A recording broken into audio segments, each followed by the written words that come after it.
जो बीवी अपने शौहर का हक अदा ना करे, शौहर की जिस्मानी ख्वाहिश को पूरा करने से इनकार कर दे बिना किसी मजबूरी हो अलग बात है, बीवी बीमार है या कोई नेचुरल प्रॉब्लम है अलग बात है, बगैर किसी मजबूरी के शौहर की जिस्मानी ख्वाहिश को पूरा न करने वाली औरत के ऊपर भी अल्लाह की लानत होती है।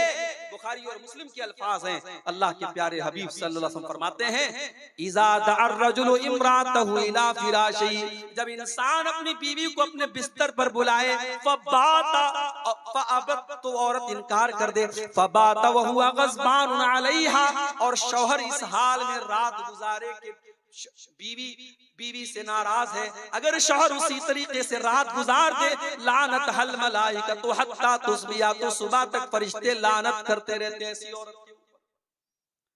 लेकिन ये बात याद रखो, इस्लाम में वन वे ट्रैफिक नहीं है। अगर औरत के ऊपर ये फर्ज है कि वो मर्द के इमोशंस और जज्बात का ख्याल रखे, तो मर्द को भी चाहिए कि वो औरत के जज्बात का ख्याल रखे। ये निकाह है भाई साहब, ये कोई जबरदस्ती का सौदा नहीं है। शौहर बीवी के जज्बात का ख्याल रखे, बीवी शौहर के जज्बात का ख्याल रखे। बीवी को मशीन न समझा जाए, बीवी को बच्चा पैदा करने वाली मशीन न समझा जाए, और बीवी के साथ जानवरों जैसा सलूक न किया जाए। ये बात भी याद रखिए। अगर बीवी को हम ये चाहते हैं वो हमारे लिए बेहतरीन कपड़ा पहने, खुशबू लगाए, सजे संवरे, तो भाई साहब जरा आप भी अपनी अदाओं पर गौर कीजिए। आप तो एक्सपेक्ट करते हैं अपनी बीवी से कि वो मेरे लिए खूब मेकअप करे, सजे संवरे, और आप वही बिल्कुल बदशक्ल होकर के, बाल बिल्कुल परागंदा है और बदबू से अटे हुए हैं, पसीने से अटे हुए हैं, और उस हालत में अगर इंसान अपनी बीवी के पास जाता है तो ये भी गलत है। हजरत अब्दुल्लाह इब्न अब्बास कहते हैं कि जिस तरीके से मेरी बीवी मेरे लिए सजती और संवरती है, मैं अपनी बीवी के लिए सजता और संवरता हूँ। तो बीवी शौहर का हक अदा करे, शौहर बीवी का हक अदा करे। अल्लाह के रसूल ने ऐसी औरत के ऊपर लानत की है जो शौहर का हक अदा न करे। और आगे बढ़िए, गैर फितरी तरीके से अल्लाह के बनाए हुए निजाम के तरीके के खिलाफ अगर कोई अपनी बीवी के साथ अपनी ख्वाहिश पूरी करता है, उसके ऊपर भी अल्लाह के नबी ने लानत की है। मलऊन मन अतम रातहु फी दुबुरिहा, अल्लाह के नबी फरमाते हैं जो इंसान अपनी बीवी के साथ गलत तरीके से, गैर फितरी तरीके से, जो नेचुरल तरीका है, जो अल्लाह ताला ने निजाम बनाया है मर्द औरत के दरमियान मुलाकात का, उस निजाम के खिलाफ अगर जाता है, गलत तरीके से गंदे वीडियोस को देखने के बाद उस तरीके से अपनी बीवी के साथ वो काम करने की कोशिश करता है, ऐसे शौहर के ऊपर अल्लाह के नबी ने लानत फरमाई। मलऊन मन अतम रातहु फी दुबुरिहा, जो औरत के साथ गैर फितरी तरीके से सोबत करता है, उस इंसान के ऊपर भी अल्लाह की लानत। बहुत खोल खोल करके अल्फाज बयान करने की जरूरत नहीं है, आप होशियार समझदार हैं, समझ लीजिए। आज चूंकि हमारे नौजवानों में एक क्रेज है इंटरनेट पर गंदे वीडियोस देखने का, उसकी वजह से बहुत सारे लोग नाजायज और गलत और हराम जो तरीके हैं मियां बीवी से मुलाकात के, वो अपनाते हैं। याद रखो मेरे भाई, ये हराम और नाजायज है और अल्लाह की लानत को का हकदार बनाने वाला। और आगे बढ़िए, नंबर 11, अल्लाह की लानत का हकदार बनाने वाला 11वां काम, किसी कब्र के ऊपर सजदा करना या किसी कब्र के ऊपर मस्जिद बना लेना। कलियाचक में एक मस्जिद है, अहले हदीस की मस्जिद है, वहां बाकायदा मस्जिद के अंदर कब्र है, कब्र मस्जिद के अंदर है और नमाज हो रही थी, मैं गया, मुझसे इमाम साहब ने धीरे से कहा, मौलवी साहब यहाँ कब्र है, आप थोड़ा सा तकरीर में बोल दीजिएगा। बहुत सारे उलमा यहाँ बोल के गए लेकिन इस्लाह नहीं। मैं गया, मैंने खुलेआम तकरीर में कहा ये हराम है और आपकी नमाज खतरे में पड़ रही है, आपकी नमाज कबूल नहीं होगी अगर आप मस्जिद के अंदर से इस कब्र को नहीं निकालेंगे। बहरहाल अल्लाह ताला ने तौफीक दी उन लोगों को। बाद में जब मैं गया तो लोगों ने बताया कि उस कब्र को वहां से निकाल के उन्होंने मस्जिद के कैंपस से बाहर, जरूरत पड़ने पर कब्र को ट्रांसफर किया जा सकता है।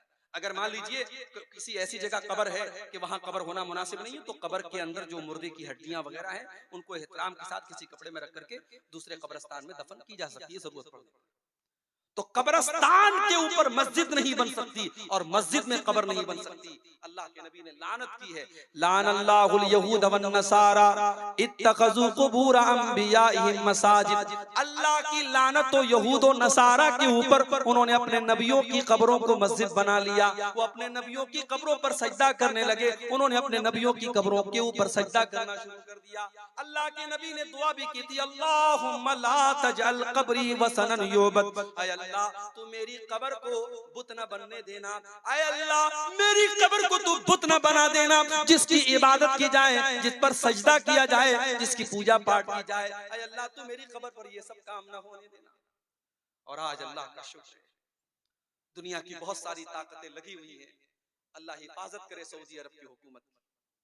आज अगर ये हुकूमत ना होती तो शायद जो मंजर हम अजमेर में देखते हैं, जो मंजर हम हिंदुस्तान में बुजुर्गों की कब्रों पर देखते हैं, शायद उससे कहीं ज्यादा खतरनाक मंजर मदीने का होता और नबी की कब्र पे सजदे हो रहे होते। वहाँ 24 घंटे पुलिस के लोग खड़े हैं, सिक्योरिटी के लोग खड़े हैं, और अगर कोई किसी भी तरीके का शिरकिया काम करने की कोशिश करता है, सिक्योरिटी के लोग फौरन उसको वहां से भगा देते हैं, निकाल देते हैं। तो मेरे भाइयों, कब्र के ऊपर मस्जिद बनाना या कब्र के ऊपर सजदा करना, ये भी अल्लाह की लानत का हकदार बनाने वाला काम।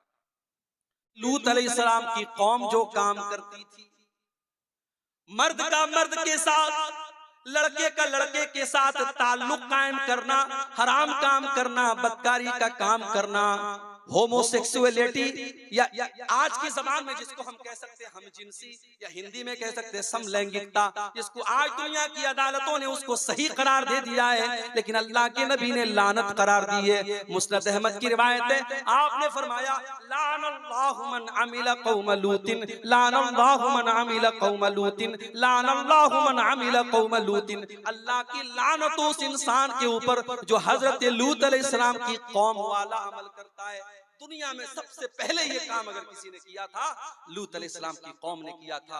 और जब हजरत लूत ने उनको समझाया था तो ये कहा था कि तुम इस गुनाह की शुरुआत कर रहे हो। आज तक दुनिया में ये गुनाह किसी ने नहीं किया जो गुनाह तुम कर रहे हो। अल्लाह ने तुम्हारे लिए औरतों को बनाया है, तुम्हारे लिए अल्लाह ने जायज तरीका बनाया है, तुम नाजायज तरीका अपना रहे हो। तो कौम के लोगों ने मजाक उड़ाया था और कहा था, ये तो बड़े पाक साफ लोग हैं, ये तो अपने आप को बड़े साफ सुथरे समझते हैं। और अल्लाह का जब अजाब आया मेरे भाई, पत्थरों की बारिश होती है, उस कौम के ऊपर पत्थरों की बारिश होती है और पूरी कौम को अल्लाह ताला उलट देता है और पूरी कौम का नामो निशान मिट जाता है। आज भी ये काम हो रहा है, बहुत सारे नौजवान इस गंदगी में मुब्तला हैं। इस हदीस को मेरे भाइयों अपने सामने रखो, जो ये काम करे उसके ऊपर अल्लाह की लानत हो। और इस्लामी हुकूमत अगर है और कोई काम ये काम करता हुआ अगर कोई लड़का पाया गया, इस्लामी हुकूमत में इसकी सजा सजाए मौत है। अल्लाह के नबी की हदीस है कि लूत अलैहिस्सलाम की कौम वाला अमल अगर कोई लड़का लड़की करे तो फाइल और मफूल को, जो कर रहा है और जो करवा रहा है, दोनों को कत्ल कर दिया जाए। इस्लामी हुकूमत में इतनी खतरनाक सजा है, ये बहुत बड़ी बदकारी और बेहयाई का काम है। अल्लाह ताला हमारे तमाम नौजवानों की इसे हिफाजत फरमाए। तो ये 12वीं चीज है कि जो ये हजरत लूत अलैहिस्सलाम की अमल वाला उनकी कौम वाला जो अमल करता है, इस अमल करने वाले